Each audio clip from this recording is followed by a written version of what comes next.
izinkan saya melepas masker.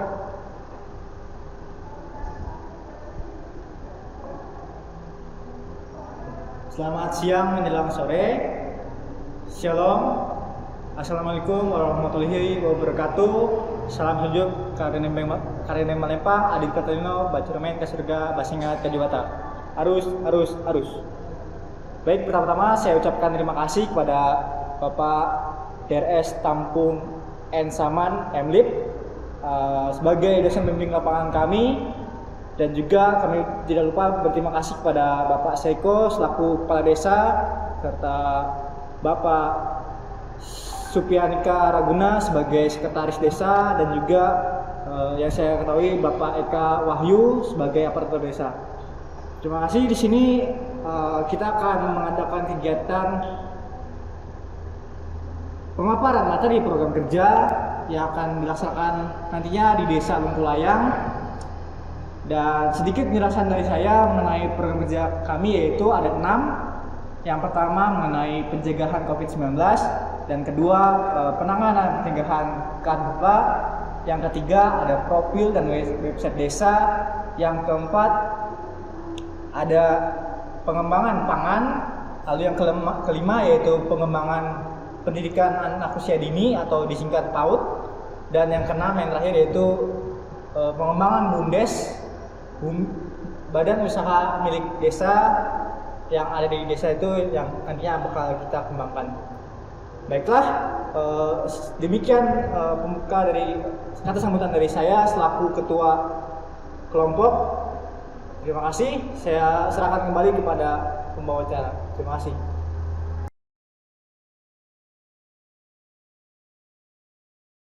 Baik, nama saya Tampung N. Saman, dosen pembimbing lapangan untuk mahasiswa KKNT kelompok desa Lungkulayang, Kabupaten Kapuas. Pada hari ini saya harus memberikan arahan untuk kelompok mahasiswa ini. Baiklah, kita mulai. Assalamualaikum warahmatullahi wabarakatuh. Salam sejahtera untuk kita semua. Salam sehat. Selamat siang menjelang sore. Terutama saya ingin mengucapkan salam kepada Pak Kepala Desa, Wakil Kepala Desa, Sekretaris Kepala Desa, dan jajarannya, juga masyarakat Desa Lungkulayang. Kami dari pihak LPPM, khususnya kami kelompok Desa Lungkulayang, mahasiswa KKNT reguler ini, untuk mengucapkan terima kasih pertama-tama karena sudah diterima dengan baik oleh Desa Lungkulayang.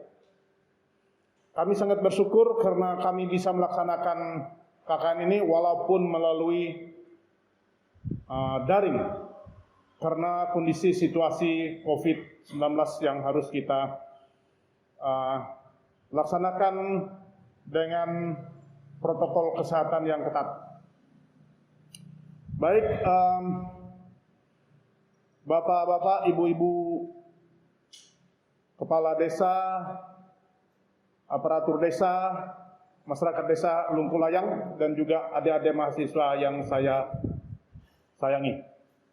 Pada hari ini kita akan melakukan paparan terhadap apa yang sudah kita lakukan, yaitu survei tentang potensi Desa Lungkulayang, apa saja yang bisa dilakukan, apa saja yang bisa dikembangkan untuk mendorong pembangunan di Desa Lungkulayang. Saya sebagai DPL atau dosen pengawas lapangan atau pembimbing lapangan sangat berharap kepada para mahasiswa kita ini untuk dapat menerapkan ilmu yang sudah mereka peroleh di bangku kuliah. Ada banyak hal yang kami inginkan dari mereka, namun kami tidak bisa juga memaksa situasi, kondisi, dan keadaan ini. Namun kami tetap sangat berharap bahwa program ini harus berhasil. Ada beberapa program pokok yang sudah disusun oleh kelompok mahasiswa KKNT Desa Lungkulayang ini antara lain satu, pencegahan COVID-19, dua, pencegahan serta penanganan karhutla, ketiga, profil desa dan website desa. Keempat itu pengembangan pangan desa.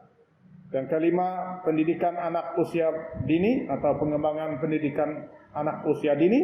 Kemudian mencoba untuk melihat kemungkinan untuk membentuk atau mengembangkan badan usaha milik desa atau BUMDes, sebagaimana tercantum di dalam tema KKN kali ini. Baik, adik-adik mahasiswa yang saya kasihi, saya sangat berterima kasih atas kreativitas kalian, atas kerja keras kalian. Saya sangat mengharapkan kalian tetap bekerja keras dan melanjutkan program ini untuk beberapa minggu ke depan. Situasi kondisi COVID-19 yang pada saat ini masih kita hadapi, janganlah hendaknya membuat kita menyerah ataupun tidak berbuat apa-apa. Ya. Sesuai dengan jadwal dan sesuai dengan petunjuk teknis yang ada, bahwa minggu pertama dan kedua kita melakukan survei potensi dan masalah desa, kemudian akan memaparkannya kepada kepala desa apa yang kita sudah peroleh dari hasil survei itu. Nah, pada hari ini kelompok KKNT Desa Lungkulayang akan memaparkan hasil survei tentang potensi desa dan masalah desa Lungkulayang. Dengan adanya paparan ini, kami sangat mengharapkan masukan, komentar, ya, dari bapak-bapak, dari kepala desa dan bapak-bapak jajarannya untuk memberikan masukan kepada kami, kepada para mahasiswa ini untuk dapat memperbaiki ataupun menambah ataupun memberi unsur-unsur tambahan daripada program-program yang akan dilaksanakan ini. Karena itu pada hari ini saya sangat mengharapkan kesediaan kita semua untuk mendengar paparan ini dan memberikan komentar dan tanggapan. Untuk itu, saya sebagai dosen pembimbing lapangan pada saat ini akan membuka paparan itu supaya segera dimulai. Baiklah, paparan tentang hasil survei potensi desa dan masalah desa akan saya buka hari ini. Terima kasih. Baik, terima kasih atas kata sambutan dan pembuka kegiatan kita pada hari ini oleh Bapak Deres Tampung N. Saman, MLIP, selaku dosen pembimbing lapangan kami. Terima kasih Pak. Selanjutnya acara kita yaitu menyanyikan lagu Indonesia Raya dan Mars UPR.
Universitas Palangkaraya, Arena Binantri Dharma Jaya, jembatan untuk cita-citaku, wadah gemblengan jiwa dan ragaku, pengorbanan perjuangan bakti dan karya kita sebagai anak asuh berpancasila.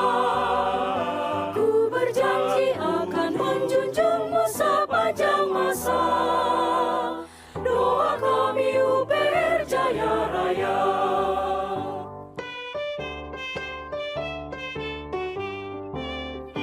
Universitas Palangkaraya, Arena Binantri Dharma Jaya, jembatan untuk cita-citaku, wadah gemblengan jiwa dan ragaku, pengorbanan perjuangan bakti dan karya kita sebagai anak asuh berpancasila.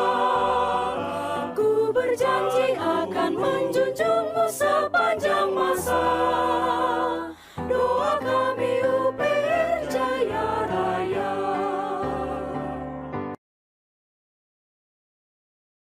Baiklah, sesi acara kita yang menyanyikan lagu Indonesia Raya dan Mars UPR telah kita laksanakan. Selanjutnya kita akan memulai pemaparan materi kita mengenai program kerja kita. Sebelum itu, alangkah lebih baiknya kita awali dengan berdoa yang akan dibawakan oleh saudari kita Yolanda Elizabeth.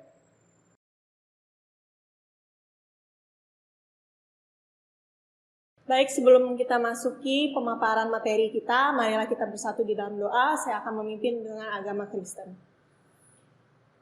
Allah yang baik dan Maha Penyayang, puji dan syukur serta rahmat kami panjatkan kehadirat-Mu yang kudus, karena begitu besar kasih dan penyertaan-Mu, sehingga kami dapat berkumpul bersama-sama di tempat ini dalam keadaan sehat.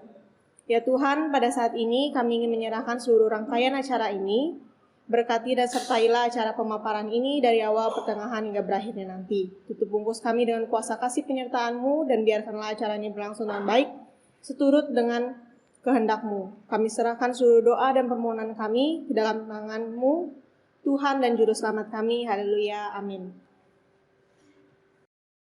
Baiklah, kita telah berdoa bersama-sama untuk membuka kegiatan kita, dan pada akhirnya saat ini kita akan memulai pemaparan materi kita mengenai program kerja kelompok Desa Lungkulayang. Dan waktu dan tempat kami persilakan bagi yang bertugas. Terima kasih.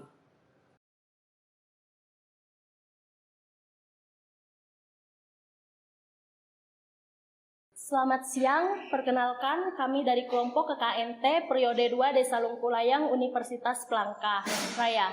Di sini kami akan menjelaskan pemaparan materi, salah satu pemaparan materi program kerja kami yang pertama, yaitu pencegahan COVID-19, yaitu coronavirus. Tapi terlebih dahulu saya akan memperkenalkan nama saya. Di sini pemaparannya disampaikan oleh dua pembahas. Yang pertama saya sendiri, Citra Lestari, dan rekan saya, Renot Serpanus. Saya akan menjelaskan apa itu COVID-19. COVID-19 yaitu virus corona atau Severe Acute Respiratory Syndrome Coronavirus 2, SARS-CoV-2 adalah virus yang menyerang sistem pernapasan. Infeksi virus corona ini disebut COVID-19 Coronavirus Disease 2019 dan pertama kali ditemukan di kota Wuhan, yaitu Cina, pada akhir Desember 2019. Virus ini menular dengan sangat cepat dan telah menyebar ke hampir semua negara, salah satunya yaitu negara kita sendiri, yaitu Indonesia. Hanya dalam waktu beberapa bulan saja. Bahkan di tahun 2021 ini, COVID-19 makin melunjak. Penyebab virus corona COVID-19, infeksi virus corona atau COVID-19 disebabkan oleh coronavirus, yaitu kelompok virus yang menginfeksi sistem pernapasan. Pada sebagian besar kasus, coronavirus hanya menyebabkan infeksi pernapasan ringan sampai sedang seperti flu. Akan tetapi, virus ini juga bisa menyebabkan infeksi pernapasan berat seperti pneumonia, middle age respiratory syndrome, dan Severe Acute Respiratory Syndrome. Adapun gejala dari COVID-19, ada 3 gejala paling umum. Yang pertama yaitu demam. Jika suhu tubuh di atas 38 derajat Celcius. Yang kedua, batuk kering. Yang ketiga yaitu sesak napas. Adapun gejala lain yang jarang sekali sering muncul yaitu yang pertama yaitu diare, yang kedua sakit kepala, yang ketiga hilangnya kemampuan mengecap rasa, yang keempat hilangnya kemampuan untuk mencium bau, anosmia. Adapun bagaimanapun penularannya, yang pertama yaitu tidak sengaja menghirup percikan ludah dari batuk atau bersin seseorang yang terpapar positif COVID-19. Yang kedua, tangan menyentuh benda yang mengandung percikan ludah bervirus lalu memegang area wajah tanpa mencuci tangan. Yang ketiga yaitu bersentuh atau berjabat tangan dengan penderita dan menyentuh area wajah tanpa mencuci tangan. Baiklah, di sini saya akan melanjutkan pemaparan dari teman saya Citra Lestari. Perkenalkan, nama saya Renot Serpanus. Jaga diri, jaga sesama dari COVID-19. Yang harus kita lakukan yaitu yang pertama, gunakan masker bila demam dan batuk serta terapkan etika batuk. Yang kedua, jaga jarak 1 meter atau lebih dengan orang lain. Yang ketiga, hindari kontak langsung seperti bersalaman dan cium pipi kanan kiri. Yang keempat, hindari kerumunan dan pertemuan berkelompok. Yang kelima, jika Anda tidak sehat, jalankan isolasi mandiri di rumah, self-isolated. Yang keenam, ikuti panduan resmi dan perkembangan informasi. Yang ketujuh, batasi menggunakan transportasi publik kecuali mendesak. Yang kedelapan, cuci tangan pakai sabun dengan benar atau gunakan hand sanitizer. Selanjutnya, yang harus diterapkan setelah vaksin yaitu yang pertama, memakai masker. Yang kedua, mencuci tangan. Yang ketiga, menjaga jarak. Yang keempat, menjauhi kerumunan. Dan yang kelima, membatasi mobilitas. Selanjutnya, cara mencuci tangan yang benar. Yang pertama, tuangkan sabun ke tangan. Yang kedua, gosok kedua telapak tangan. Yang ketiga, gosok bagian belakang.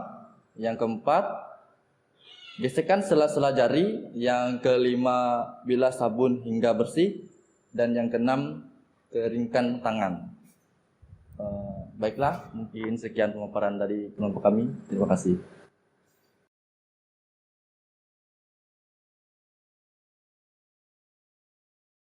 Ya, selamat sore. Kami dari anggota Krahutla ingin menjelaskan tentang kebijakan dalam pencegahan kebakaran hutan dan lahan gambut. Di sini dengan saya sendiri Risyanto dan anggota saya Pitra. Pengertian dalam kebakaran hutan yang pertama, proses terjadinya kebakaran hutan. Kebakaran hutan diakibatkan adanya proses nyala api. Dapat terjadi karena adanya 3 unsur yaitu bahan bakar, udara, dan panas atau temperatur tinggi. Di sini ada contoh kebakaran hutan. Ya, lanjut. Yang kedua, bentuk kebakaran hutan. Yang pertama, kebakaran bawah yaitu hutan bergambut tanah mineral atau batu bara. Selanjutnya kebakaran permukaan yaitu api membakar semak-semak, serasa dan anak pohon. Selanjutnya kebakaran takjuk pohon. Api berawal dari serasa kemudian berawal ke pohon. Next. Di sini ada contoh kebakaran gambut, lahan gambut. Lanjut. Faktor utama yang menjadi penyebab kebakaran hutan Yang pertama, bahan bakar. Yang kedua, cuaca. Yang ketiga, waktu. Yang keempat, topografi. Lanjut. Kegiatan teknik pencegahan kebakaran hutan. Pertama, pemantauan kondisi rawan kebakaran. Yang kedua, melakukan pencegahan, patroli, dan pengawasan lahan atau hutan rawan kebakaran. Yang ketiga, mempersiapkan tenaga dan peralatan pemadaman kebakaran hutan. Yang keempat, mendeteksi secara dini kebakaran hutan. Yang kelima, membuat tempat-tempat penampungan air. Yang keenam, memasang rambo-rambo peringatan bahaya kebakaran hutan. Yang ketujuh, menerapkan teknologi penyiapan lahan tanpa bakar. Yang kedelapan, penyuluhan atau sosialisasi terhadap masyarakat sekitar. Kemudian dilanjutkan oleh teman saya, Fitra. Baiklah, di sini saya akan melanjutkan, yaitu kebijakan pemerintah Provinsi Kalimantan Tengah terhadap pengendalian kebakaran hutan dan lahan. Yaitu lahan gambut sendiri itu sekitar 3.010.640 hektar yang rawan kebakaran. Yang itu dalam kedalaman 0 sampai 2 meter yaitu 1.496.875 hektar. Dan yang kedalaman lebih dari 2 meter itu ada 1.513.765 hektar. Nah, sumber kebakaran hutan dan lahan itu diakibatkan yang pertama pembukaan lahan atau perkebunan di mana banyak masyarakat Kalimantan yang membuka lahan dengan membakar lahan. Nah, banyak juga dengan kegiatan pembukaan lahan sawit atau kegiatan lainnya oleh beberapa perusahaan. Yang kedua, pembersihan lahan di kiri kanan jalan. Nah, di mana pembukaan jalan atau pembersihan di sekitar lahan. Nah, kebijakan dan upaya pemerintah Provinsi Kalimantan Tengah dalam pengendalian kebakaran hutan dan lahan serta pengolahan lingkungan hidup, yaitu gerakan bersama stop asap dan stop kebakaran dan stop bencana. Nah, di sini banyak undang-undang untuk menegaskan kepada pelaku terjadinya kebakaran hutan atau kebakaran lahan, di mana penegakan hukum. Nah, yang kedua yaitu green, yaitu dengan penanaman kembali atau penanaman pohon kembali atau merawat dan melindungi lingkungan hidup. Yang ketiga, program memangu dan mangagulewu atau membangun dan melestarikan lingkungan Kalimantan. Yang keempat, program pembukaan lahan tanpa bakar yaitu dengan menggunakan alat tanpa menggunakan pembakaran lahan. Yang kelima, revitalisasi perkebunan karet rakyat yaitu dengan meluaskan lahan kebun karet masyarakat dan melindungi lahan karet masyarakat. Nah, yang keenam yaitu gerakan bersama memanfaatkan lahan terlantar. Nah, yang ketujuh gerakan menanam pohon, yaitu menanam pohon dalam wilayah yang sudah terbakar. Yang kedelapan, gerakan Sabtu Beriman, yaitu bersih, indah, dan nyaman, di mana ini dilakukan untuk bersih-bersih dan melakukan penanaman pohon atau penyumbangan pohon. Yang kesembilan, pendidikan lingkungan hidup, di mana melakukan pendidikan lingkungan hidup ke usia dini, menengah sampai ke tahap SMA, bahkan ke mahasiswa. Nah, yang ke-10 yaitu sosialisasi pencegahan kebakaran hutan dan lahan, yaitu melakukan sosialisasi kepada masyarakat agar sadar tentang bahaya dan dampak yang dihadapi tentang kebakaran hutan atau dampak dari hasil pembakaran hutan. Yang ke-11, legal audit atau legal complete bidang perkebunan dan pertambangan. Nah, di sini dengan pengawasan perkebunan dan pertambangan Yang ke-12, penegakan hukum pelaku pembakaran kerjasama dengan polisi daerah, yaitu memberikan ketegakan hukum kepada masyarakat yang melakukan pembakaran hutan atau lahan. Yang ke-13, pembentukan dan pengembangan kelompok masyarakat pengendali kebakaran atau sering disebut KMK. Nah, di Kalimantan Tengah sendiri itu telah terbentuk 110 KMK atau kelompok masyarakat pengendali kebakaran. Nah, dengan jumlah personil sebanyak 10 sampai 15 orang atau anggota. Nah, operasi pemadaman kebakaran melalui udara dan darat serta teknik modifikasi cuaca.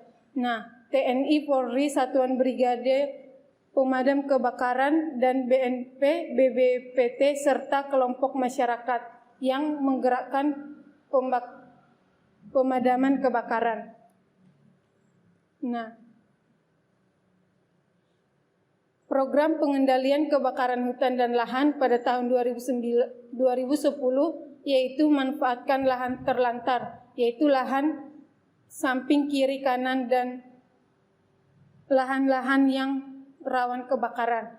Nah, program pencegahan kebakaran tersendiri yaitu perlindungan kawasan hutan yang tersisa berbasis masyarakat. Yang kedua, rehabilitasi dan penghijauan lahan kritis berbasis masyarakat. Yang ketiga, rehabilitasi perkebunan karet masyarakat. Yang keempat, gerakan bersama memanfaatkan lahan terlantar, yaitu kiri dan kanan jalan. Yang kelima, pengembangan teknik pembukaan lahan tanpa bakaran atau PLTB. Nah, yang keenam, sosialisasi kebijakan atau ketentuan dan peraturan perundangan yang berlaku secara terpadu. Yang ketujuh, pemberian penghargaan dan sanksi kepada gubernur, bupati, wali kota, camat, kades, lurah yang berhasil atau gagal melakukan darkulhutlah di wilayah masing-masing.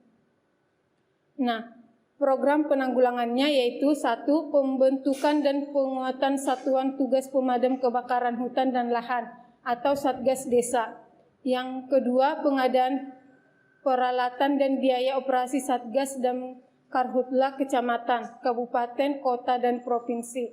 Yang ketiga, pelatihan tenaga Satgas Darkutla tingkat desa, kecamatan, kabupaten, dan provinsi. Yang keempat, pembuatan kantor embun sumber air di kiri kanan jalan daerah rawan kebakaran.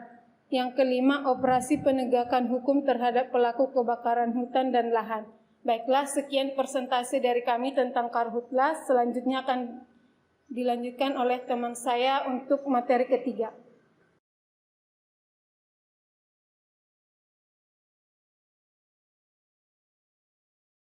Selamat siang.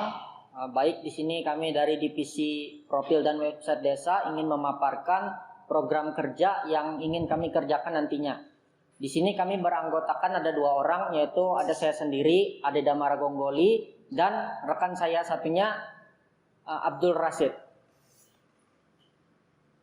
Baik, seperti kita ketahui bersama bahwa perkembangan zaman terutama di bidang teknologi dan internet di Indonesia maupun di seluruh dunia itu berkembang sangat pesat.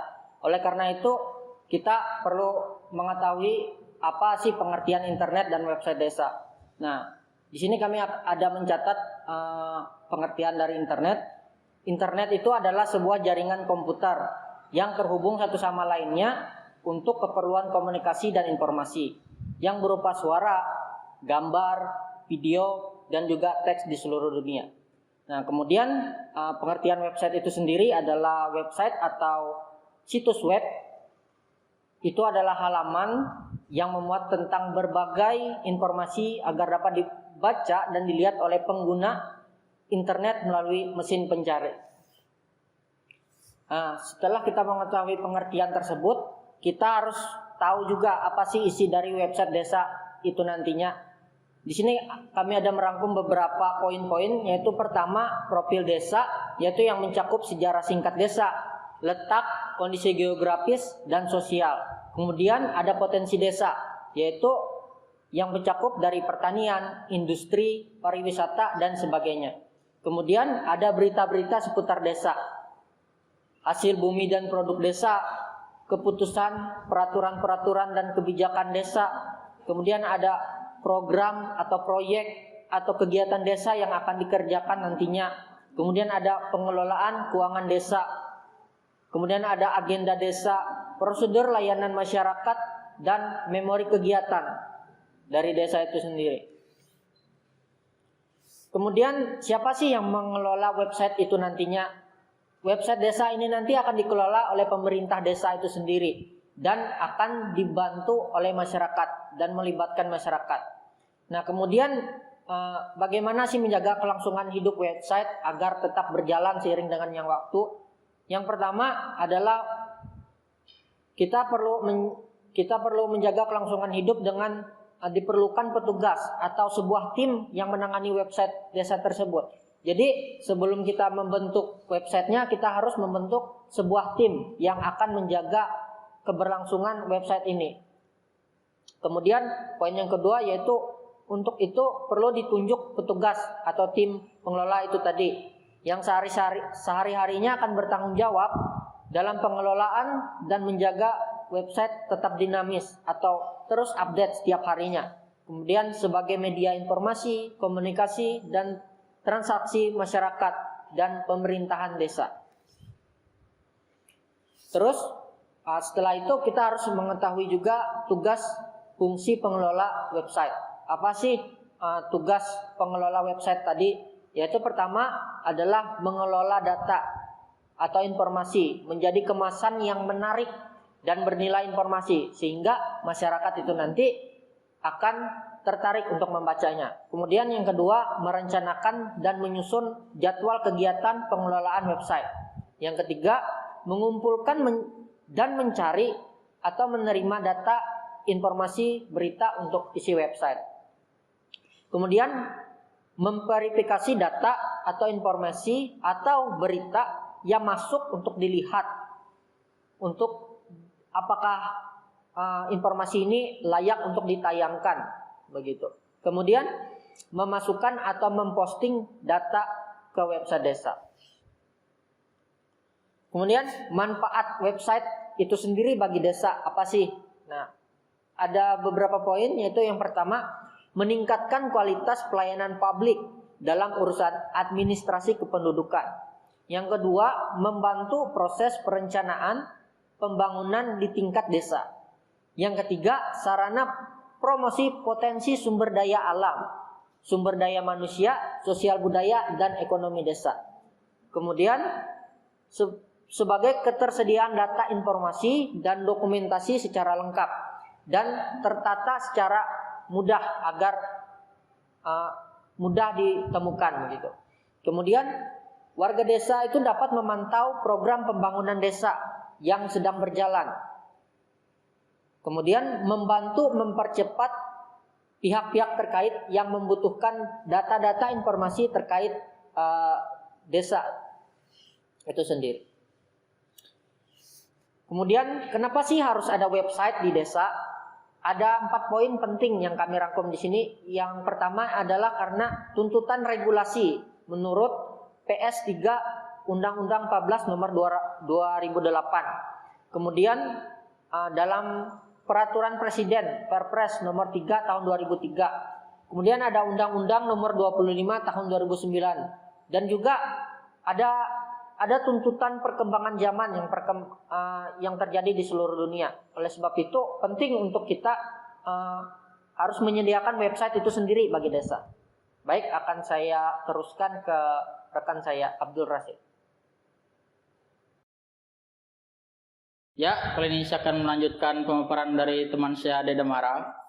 Kali ini kami akan mengambil contoh dari website dari desa Ciroyom, Kecamatan Cipeduk, Kabupaten Bandung Barat. Di sini dapat dilihat ada beberapa sub, yaitu pertama adalah beranda, kedua data desa, ketiga profil desa, keempat lembaga desa, kelima lembaga masyarakat, 6 kabar desa, 7 galeri. Yang pertama saya akan jelaskan tentang data desa. Dalam data desa ada beberapa lagi sub, yaitu data perangkat desa, kependudukan, anggaran desa, serta produk. Terus selanjutnya ada profil desa. Dalam profil desa terdapat peta desa, visi misi desa, sejarah desa, dan potensi. Peta desa itu bertujuan untuk memberitahu orang jalan agar tidak tersesat saat mengunjungi desa, serta fasilitas yang ada pada desa tersebut. Visi misi desa bertujuan sebagai kemana desa itu tujuannya. Sejarah desa itu histori desa tersebut, kapan dibuat, kapan dibangun, serta kapan dia ada di situ. Serta potensi desa, yaitu contoh potensi desa yang pertama adalah tempat wisata, habis itu SDM yang terdapat pada desa tersebut. Selanjutnya adalah lembaga desa. Lembaga desa terdiri dari BPD dan BUMDes. Selanjutnya lembaga masyarakat, MUI, LPMD, Linmas, PKK, Posyandu, Karang Taruna, Irma. Terus selanjutnya kabar desa.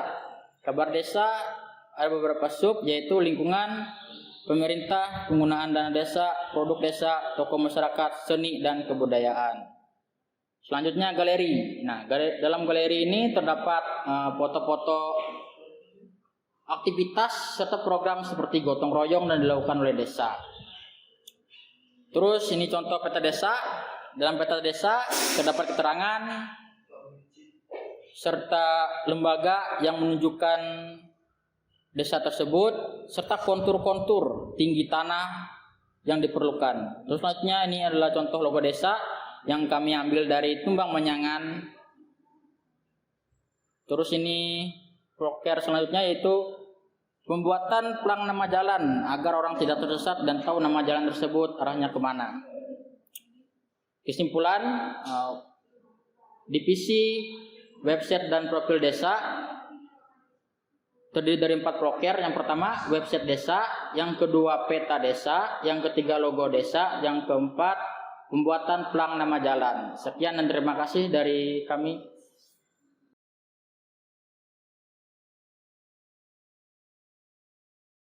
Baik, saya Sri Irmawati sebagai Ketua Divisi Pangan dengan beranggotakan 2 orang lagi, yaitu Saudari Rita dengan Saudari Erikson. Saya akan menyampaikan pemaparan tentang pangan dengan bertema potensi lahan pekarangan sebagai sumber pangan rakyat.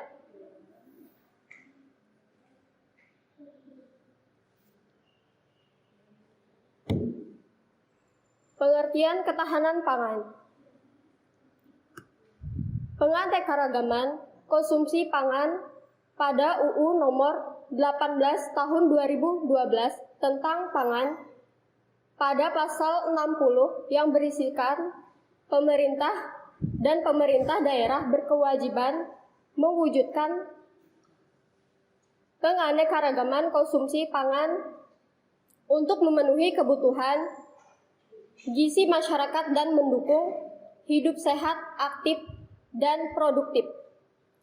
Yang kedua, penganeka-ragaman konsumsi pangan diarahkan untuk meningkatkan kesadaran masyarakat dan meningkatkan membudayakan pola konsumsi pangan yang B2SA, yang artinya sesuai potensi dan kearifan lokal. Pasal 62 yang berisikan tercapainya penganeka-ragaman konsumsi pangan sebagaimana dimaksud dalam pasal 60 diukur melalui pencapaian nilai komposisi, pola pangan, dan gizi seimbang. Selanjutnya, ketahanan pangan nasional. Diawali dari ketahanan pangan tingkat keluarga. Keluarga yang mampu memenuhi kebutuhan pangan akan menjadi sumber utama bagi keberlangsungan ketahanan pangan dengan memanfaatkan pekarangan di sekitar rumah. Pemenuhan kebutuhan pangan dapat dilakukan melalui rumah tangga.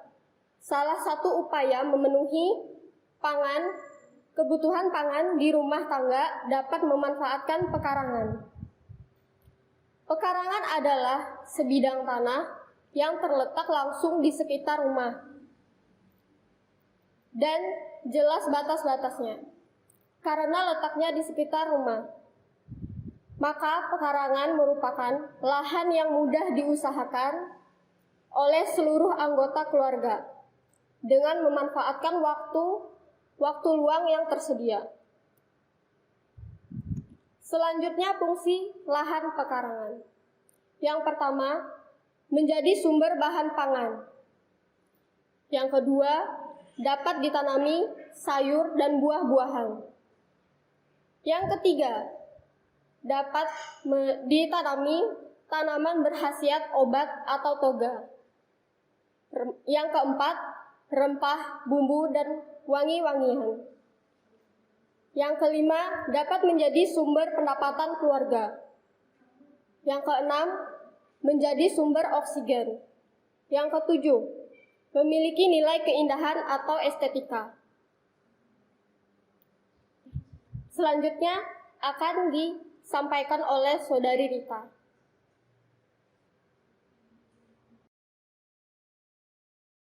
Baik, saya akan melanjutkan tujuan pemanfaatan pekarangan. Tujuannya itu untuk meningkatkan partisipasi keluarga terutama rumah tangga dalam menyediakan sumber pangan dan gizi keluarga melalui optimalisasi pemanfaatan pekarangan sebagai penghasil sumber karbohidrat, protein, vitamin, dan mineral.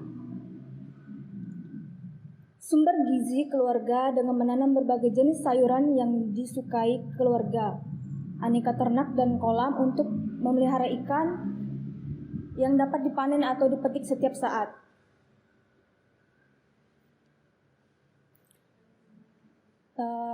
Selanjutnya, keamanan pangan. Dengan mengusahakan atau menanam sendiri kebutuhan sehari-hari di dapur, terutama sayuran, kita dapat mengontrol penggunaan obat-obatan atau insektisida, fungisida, herbisida, dan lain-lain. Sehingga sayuran yang kita makan dijamin keamanannya atau bebas dari residu obat-obatan beracun. Selanjutnya itu menambah penghasilan keluarga. Dengan mengusahakan tanaman sayuran di pekarangan dapat mengurangi pengeluaran. Bila produksi berlebih dapat diberikan ke tetangga atau dijual untuk menambah pendapatan keluarga. Selanjutnya, pengolahan sampah. Sampah keluarga ada dua jenis, yaitu sampah organik dan sampah non-organik. Sampah organik dapat diolah menjadi pupuk dan sampah non-organik dapat dijadikan wadah untuk menanam tanaman. Bagi keluarga yang memiliki pekarangan cukup luas, tidak ada masalah untuk menanam berbagai jenis tanaman. Tetapi bagi keluarga dengan kekurangan halaman pekarangan yang terbatas dapat dengan menggunakan modifikasi tempat menanam seperti menggunakan polybag atau wadah lainnya dari bahan bekas. Sehingga tanaman dapat ditempatkan diatur seperti di atas tembok, digantung, ditempelkan di pagar atau ditanam secara vertikultur sehingga efisien dalam penggunaan tempat dengan tampilan estetika yang menawan. Di tengah merebaknya pandemi COVID-19 yang salah satunya upaya untuk memutus penyebarannya adalah dengan tidak keluar rumah. Dengan tersedianya kebutuhan rumah tangga, terutama kebutuhan dapur, di pekarangan maka ibu-ibu rumah tangga tidak akan kesulitan untuk mendapat pasokan makanan. Teknik budidaya lahan pekarangan itu bisa dilakukan dengan budidaya organik, tabulan pot, dan vertikultur. Dapat dilihat pada gambar. Selanjutnya, pemanfaatan pekarangan dapat dilakukan dengan untuk kebun mini. Yang kedua, apotek hidup. Yang ketiga, tempat wisata. Dan yang terakhir, sarana olahraga.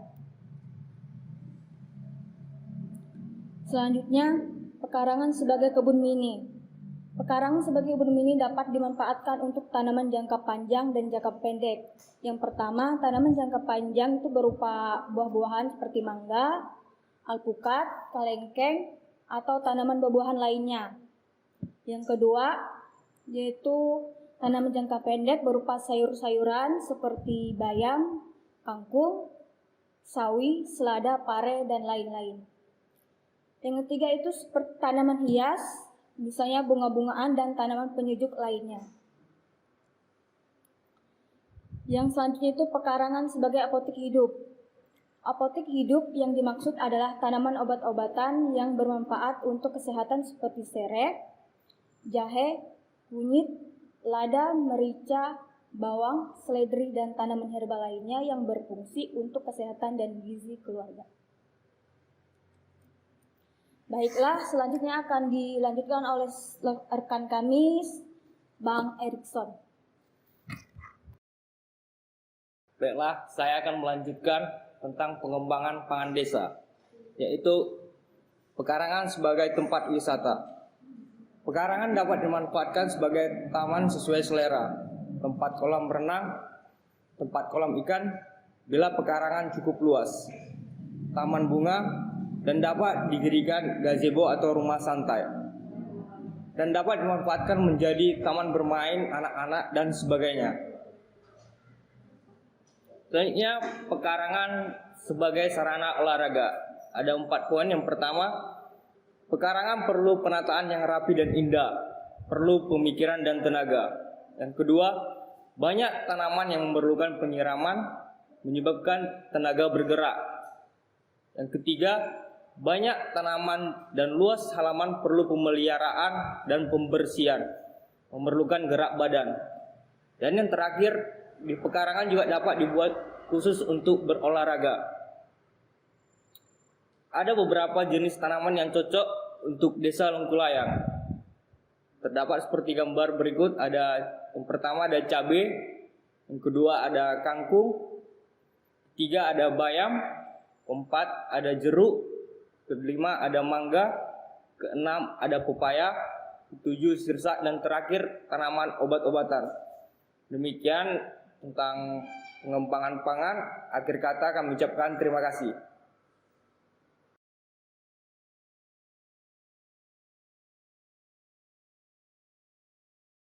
Assalamualaikum warahmatullahi wabarakatuh. Perkenalkan, nama saya Bella Citra. Saya dari Program Kerja Pendidikan Anak Usia Dini. Saya akan memaparkan materi kami. Yang pertama di sini ada menurut Undang-Undang Nomor 23 Tahun 2002 Pasal 9 Ayat 1 mengatakan setiap anak berhak memperoleh pendidikan dan pengajaran dalam rangka pengembangan pribadinya dan tingkat kecerdasannya sesuai dengan minat dan bakatnya.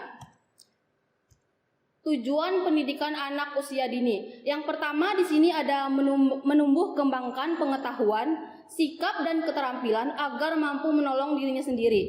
Yang kedua yaitu meletakkan dasar-dasar tentang bagaimana seharusnya belajar. Yang ketiga, mengembangkan berbagai potensi anak sejak dini sebagai persiapan untuk hidup dan dapat menyesuaikan diri dengan lingkungannya. Yang keempat yaitu membantu perkembangan motorik, kognitif, bahasa, dan sosial emosi. Bentuk penyelenggaraan pendidikan anak usia dini di sini ada 2, yaitu melalui taman kanak-kanak dan melalui kelompok bermain. Melalui taman kanak-kanak sendiri di sini dapat dilaksanakan dengan program memberikan kesehatan jasmani, melatih kreativitas, dan melatih motorik anak. Untuk kelompok bermain yaitu di sini ada melatih perkembangan sosial anak, meningkatkan kekompakan, dan melatih keakraban anak. Sekian, terima kasih.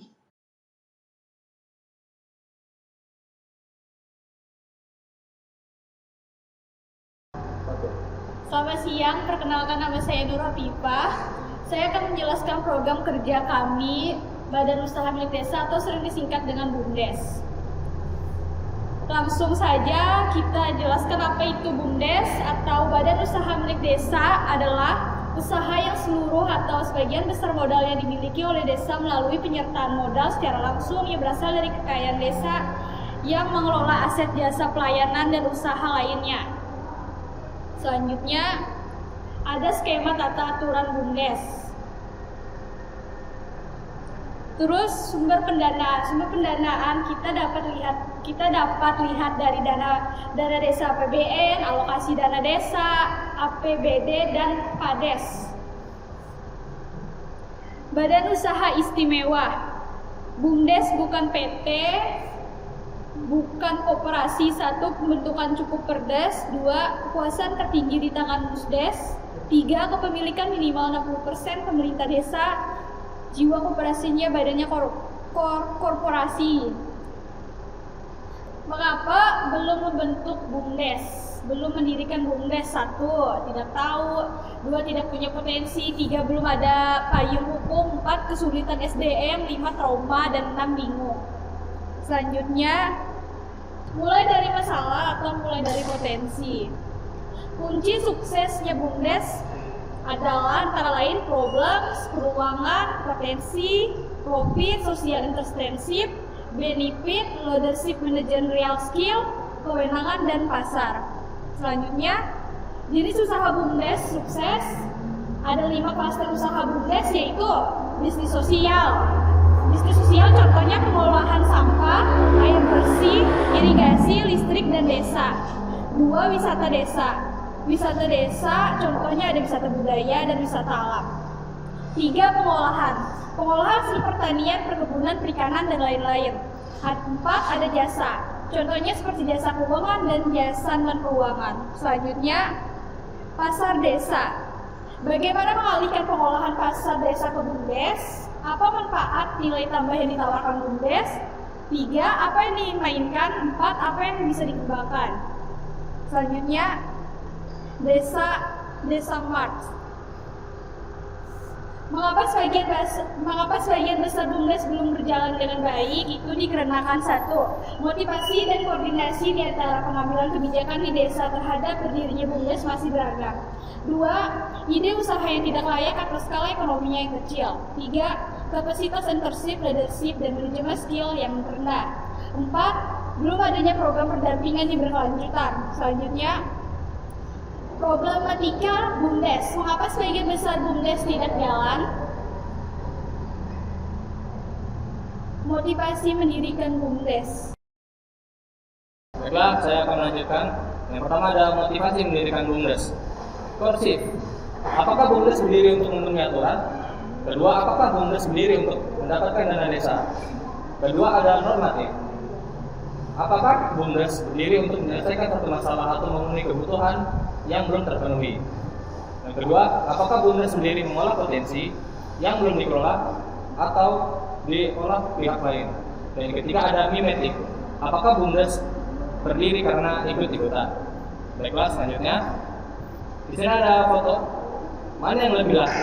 Apakah mbak-mbak yang lebih muda atau ibu yang tua yang jual jamu? Kalau dilihat dalam pandangan kita, jelas yang lebih laku adalah yang masih muda. Baiklah, selanjutnya. Keempat, ada pemetaan tentang masalah BUMDes bukan hanya masalah teknis. Itu juga bisa berasal dari dana desa. Baiklah, selanjutnya. BUMDes terbentuk, tapi belum jalan. Mengapa BUMDes itu belum jalan? Pertama, biasanya apakah ada pasar di sana? Kedua, model bisnis yang tepat di sana itu seperti apa? Kedua, tata kelolanya apakah sudah baik? Ketiga, manajemen. Apakah manajemen di sana mampu mengelolanya? Keempat, pengelolaan KUA transparan atau permasalahan lainnya. Selanjutnya, penyusunan studi kelayakan. Tidak semua usaha cocok untuk BUMDes. Selanjutnya, apa yang bisa dilakukan? Di sini kita bisa lakukan adalah yang pertama sosialisasi, tata aturan dan filosofi BUMDes. Kedua, pendamping pembentukan potensi desa. Ketiga, pendampingan penyusunan studi kelayakan dan rencana usaha. Keempat, pelatihan peningkatan kapasitas SDM. Kelima, penerapan teknologi tepat guna. Keenam, peningkatan akses informasi, pasar dan finansial. Ketujuh, advokasi kebijakan ke pemerintahan daerah. Dan kedelapan, kajian akademis. Ya, selanjutnya, pendampingan pembentukan BUMDes. Pendampingan berkelanjutan. Di sini bisa kita lihat proses pendirian BUMDes, yaitu membutuhkan, menguatkan, mengembangkan BUMDes seluruh di Indonesia. Pada tahap awal ada membutuhkan jiwa wirausaha, dasar-dasar bisnis dan literasi keuangan, sehingga warga desa literasi keuangan dapat menetapkan potensi dan memilih jenis usaha yang tepat. Ketiga, memberikan pemahaman filosofi BUMDes dan bagaimana menyusun ADART BUMDes. Ketiga, mendampingi persiapan MUSDes dan penyusunan Raperdes BUMDes. Kita bisa lihat di sini angka panah 1 sampai ke 6. Dari pertama itu bisa dilihat dari sosialisasi warga pendirian BUMDes. Kedua, pembentukan tim persiapan pendirian BUMDes. Ketiga, pemetaan potensi dan pemilihan jenis usaha. Keempat, penyusunan rancangan perdes ADART BUMDes. Kelima, persiapan pelaksanaan MUSDes, dan keenam, pelaksanaan MUSDes. Selanjutnya, peta jalan BUMDes. Di sini kita menggambarkan seperti jalan yang berliku. Ada 5 poin. Yang pertama itu penguatan kelembagaan dan tata aturan. Kedua, peningkatan kapasitas SDM. Ketiga, peningkatan akses pasar dan finance. Keempat, pengembangan jejaring BUMDes Nusantara. Kelima, menjadikan BUMDes penggerak ekonomi desa dan penopang ekonomi nasional. Begitu dari kami. Sekian dan terima kasih.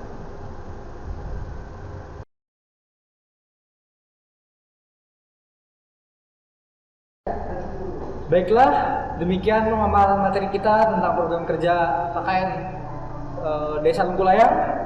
Sebelum kita mengakhiri kegiatan kita pada hari ini, karena kita sudah mengawalinya dengan berdoa, alangkah lebih baiknya kita tutup dengan berdoa yang akan dibawakan kembali oleh saudari kita Yolanda Elizabeth.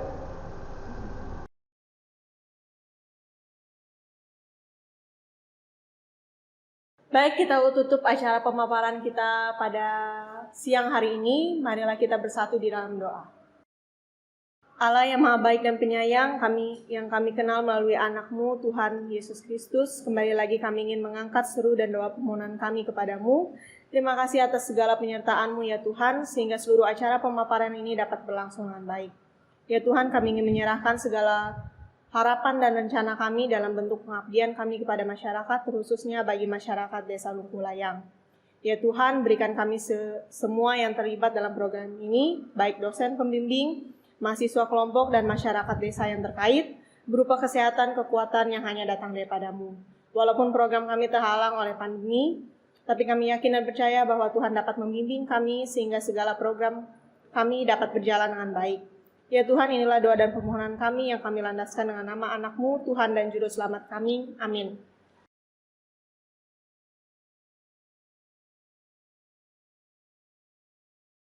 Baiklah, demikian kegiatan kita pemaparan program kerja kelompok KKNT reguler periode 2 UPR tahun 2021. Kiranya setiap program kerja yang kami susun bersama dapat berjalan dengan lancar, dan juga kami menerima dengan sangat masukan dan arahan dari pihak desa juga, dan dari para dosen pembimbing juga yang akan mendukung kami menjalankan atau menyelesaikan KKN periode ini hingga akhir dengan berjalan dengan baik.